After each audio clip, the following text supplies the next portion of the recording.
I must say that you did it. You delivered. After 2 weeks of hard-fought debate, nations struck a historic deal at COP28 in Dubai. The pact aims to transition the global economy away from fossil fuels. Here are some key takeaways. This is the first time the world has expressed a unified desire to eventually end the use of fossil fuels.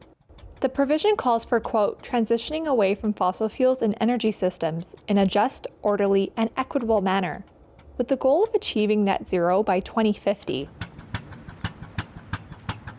While it is sending a resounding signal to international markets, it will not immediately destroy oil consumption or shrink prices. However, incremental policy moves and shifting investment trends over time could ensure a longer-term transformation of the energy economy.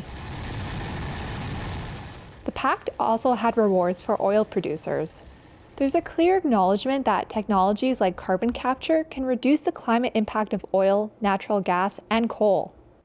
Boosting such technologies was highlighted in a list of actions that countries should take to fight climate change.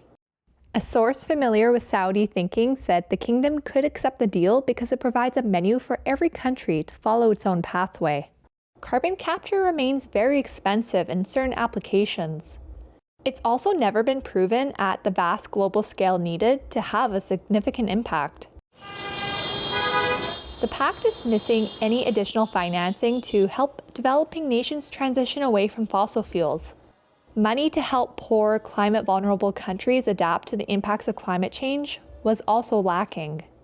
However, there was a victory at the start of the summit for poor nations hit by climate disaster when delegates adopted a new fund to help them cope with loss and damages.